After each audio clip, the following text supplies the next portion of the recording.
Goebbels ప్రచారం అంటే ఎలా ఉంటుందో ఈ రోజు రాష్ట్ర ప్రజలందరికీ కళ్ళకు కట్టినట్టుగా చూపించేశారు ముఖ్యమంత్రి చంద్రబాబు నాయుడు గారు, డిప్యూటీ సీఎం పవన్ కళ్యాణ్ గారు. ఈ రాష్ట్రంలో ప్రతి ఒక్కరికి అర్థమైపోయిన అంశాన్ని కూడా మళ్ళీ అవే అబద్ధాన్ని ప్రజల ముందుంచే ప్రయత్నం చేశారు. సీఎం గారు, డిప్యూటీ సీఎం గారు ప్రజల్ని కాకుండా మీడియాను నమ్ముకున్నారు, నిజాన్ని కాకుండా అబద్ధాన్ని నమ్ముకున్నారు.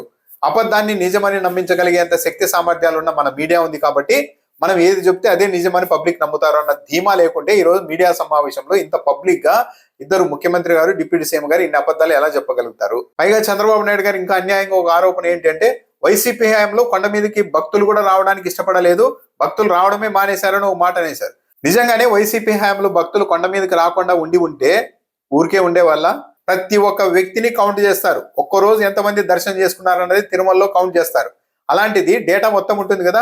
వైసీపీ హయాంలో నిజంగానే తగ్గిపోయి ఉంటే భక్తుల సంఖ్య ఈ పాటికి టీడీపీ నేతలు ఊరికే ఉండే వల్ల ఇదే మీడియా సమావేశంలో ఇక ఆ డేటానంతా చూపెట్టి అల్లరి పాలు చేసి ఉండేవాళ్ళు. తిరుమల 7 కొండలు కాదు 2 కొండలు అని వైఎస్ఆర్ అని చెప్పారని ఇంకో ఆరోపణ ఇద్దరూ కలిసి చేశారు. కానీ ఇది పచ్చి అబద్ధం అనేది చాలా రోజులు కొన్నేళ్లుగా ఈ ప్రచారం జరుగుతూ ఉండడంతో పబ్లిక్ అందరికీ అర్థమైపోయింది. వైఎస్ఆర్ ముఖ్యమంత్రిగా ఉన్న సమయంలోనే 7 కొండల పరిధిని నిర్ణయించారు అన్నది జగమెరిగిన సత్యం. కానీ ఈ రోజు మళ్ళీ డిప్యూటీ సీఎం గారు ఇద్దరు ఈ అంశాన్ని ప్రస్తావించారంటే ఒక పచ్చి అబద్ధాన్ని పబ్లిక్ లోనికి ఎక్కించగలిగే శక్తి సామర్థ్యాలు మాకున్నాయి, ప్రజలంతా అమాయకులు అన్న ఒక గోబెల్స్ గర్వం కాకపోతే దీన్ని మరి ఏమనాలి? అయోధ్యకు పంపిన లడ్డూల్ని కూడా ఈ కల్తీ నెయ్యితోనే తయారు చేసి పంపించారని ఈ రోజు మళ్ళీ ప్రెస్ మీట్ లో మాట్లాడుతున్నారు. కొద్ది రోజుల క్రితమే సిట్టు తేల్చింది అయోధ్యకు పంపిన లడ్డూలన్నీ నాణ్యమైన లడ్డూలే అని. ఈనాడు పత్రికలో సొంతంగానే అంతకుముందే ఒక కథనం రాశారు. ఏమని?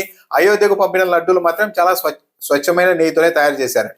మరి ఈ రోజు పవన్ కళ్యాణ్ గారు మళ్ళీ అది కూడా కల్తీ నెయ్యితో చేసిన లడ్డూలనే పంపించారని చెప్తూ ఉన్నారంటే ఇక తెగించేసి అబద్ధాన్నే ప్రజలందరికీ మనం నమ్మించాలి నిజంగా అన్న ఒక నిర్ధారణకు వచ్చినట్టుగా స్పష్టంగా అర్థమవుతోంది. అంటే ముఖ్యమంత్రి గారు, బీజేపీ నాయకులు, మంత్రులు, పవన్ కళ్యాణ్ గారు అందరూ కలిసి చర్చించింది సుదీర్ఘంగా దీనికోసమా?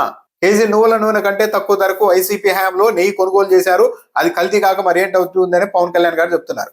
ఈ రాష్ట్రంలో ప్రతి ఒక్కరికి 10 రోజులుగా జరుగుతున్న డిబేట్ తో అర్థమైపోయింది. వైసీపీ హయాంలో కంటే తెలుగుదేశం పార్టీ హయాంలోనే ఇంకా అతి తక్కువ ధరకు నెయ్యి కొనుగోలు చేశారని. ఈ విషయం డిప్యూటీ సీఎం గారికి తెలియకుండా ఉంటుందా? తెలుసు. కానీ ఆయన ఉద్దేశం ఏంటి? ప్రజలకు ఇవన్నీ అర్థం కావు, మన మీడియా సంస్థలు ఉన్నాయి కాబట్టి చంద్రబాబు నాయుడు గారికి అనుకూలంగా మనం ఏది చెప్తే అదే నిజమని పబ్లిక్ నమ్మించే శక్తి సామర్థ్యాలు ఉన్నాయన్న ధీమా కాకపోతే, ప్రజల మీద చులకన భావన కాకపోతే మళ్ళీ ఈ రోజు వచ్చి డిప్యూటీ సీఎం హోదాలో ఎలా మాట్లాడుతూ ఉన్నారు? చంద్రబాబు నాయుడు గారు చెప్తున్నారు 5,000 గుడులు కట్టాలని మేము నిర్ణయించుకున్నామని. ఇదే ఉద్దేశంతో శ్రీవాణి ట్రస్ట్ ను వైసీపీ హయాంలో మొదలు పెడితే మేము అధికారంలోకి వచ్చిన తర్వాత రద్దు చేస్తామని చెప్పింది చంద్రబాబు నాయుడు గారు కదా. బోలే బాబాను తెచ్చిందే తెలుగుదేశం పార్టీ హయాంలో 2018లో అన్నది ఈ 10 రోజుల డిబేట్ తో ప్రతి వ్యక్తికి అర్థమైపోయింది. కానీ ఈ రోజు మళ్ళా బోలే బాబాను వైసీపీ వాళ్ళు తెచ్చారని మాట్లాడుతున్నారు. మొన్న అయితే సత్యకుమార్ గారు బోలే బాబాను తెచ్చిన ఆ ఆలీబాబా ఎవరు అని ప్రశ్నించారు. ఆ ఆలీబాబా చంద్రబాబు నాయుడు గారు అన్నది పబ్లిక్ అంతా అర్థమైంది. అయినా కూడా వీళ్ళకి తెలిసి మాట్లాడుతున్నారా, లేకుంటే తెలిసి కూడా దీన్నే వాస్తవం అని పబ్లిక్ ని నమ్మించాలన్న ఉద్దేశంతో ఈ ప్రచారం చేస్తున్నారా? రామతీర్థంలో రాముడి విగ్రహాన్ని నరికేశారు అని పవన్ కళ్యాణ్ గారు మాట్లాడుతున్నారు. మరి తెలుగుదేశం పార్టీ అధికారంలోకి వచ్చిన తర్వాత ఆ కేసులో నిందితుడుగా ఉన్న వ్యక్తికి 5 లక్షల రూపాయల ఆర్థిక సాయం తెలుగుదేశం పార్టీ నాయకులు ఎందుకు చేశారు? ఈరోజు చంద్రబాబు నాయుడు గారు, పవన్ కళ్యాణ్ గారు, లోకేష్ గారు, మాధవ్ గారు మొత్తం 9 మంది మంత్రులతో కలిసి వచ్చి ప్రెస్ మీట్ పెట్టినా వాళ్ళ ఒక్కరి ఫేస్ లో అయినా సరే కళ ఉందా, ఆనందం ఉందా? పరిస్థితి ఎంతవరకు వెళ్ళిందంటే ఈ ఉచ్చులోనికి వైసీపీ వాళ్ళని ఇరికించేసి రాజకీయంగా గిలగిలా కొట్టుకుంటూ ఉంటే జగన్మోహన్ రెడ్డి, వైసీపీ నేతలు అది చూసి ఆనందిద్దాము అన్నట్టుగా ఈ వ్యూహాన్ని పన్నారు. కానీ ఈ రోజు మీడియా సమావేశం ఏర్పాటు చేసుకొని వాళ్ళే పబ్లిక్ కి వివరణ ఇచ్చుకునే స్థితికి మంత్రులు, ముఖ్యమంత్రి అందరూ వెళ్ళిపోయారు. ఈ మీడియా సమావేశంలో కూడా చంద్రబాబు నాయుడు గారు మళ్ళీ వైఎస్ వివేకానంద రెడ్డి హత్య కేసు గురించి ప్రస్తావించారంటేనే ఈ ఎపిసోడ్ లో తిరుమల నేవి వ్యవహారంలో మొత్తం బిడ్సి కొట్టింది. పబ్లిక్ అంతా విషయం అర్థమైపోయింది.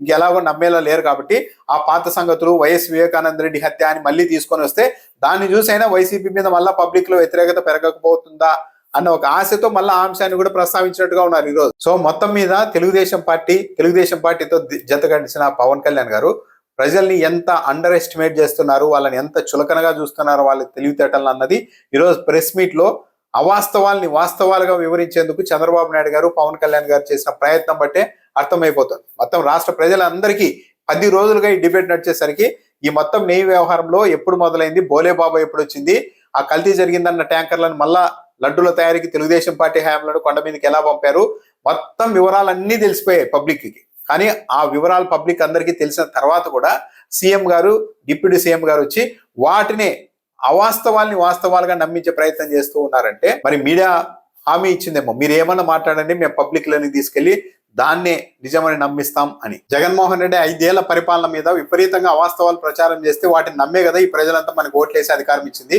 ఇప్పుడు అదే ప్రజలు మళ్ళా మనం అలాంటి అబద్ధాలే చెప్తే ఎందుకు నమ్మరు అన్న ధీమా కాబోలు. ఒక ముఖ్యమంత్రి గత కొద్ది రోజులుగా రాష్ట్రంలో మొత్తం పరిపాలన వదిలేశారు. గంటల కొద్దీ చంద్రబాబు నాయుడు గారు, పవన్ కళ్యాణ్ గారు ఈ లడ్డూ వ్యవహారం మీదే రోజు చర్చలు చేస్తూ ఉన్నారు సుదీర్ఘంగా.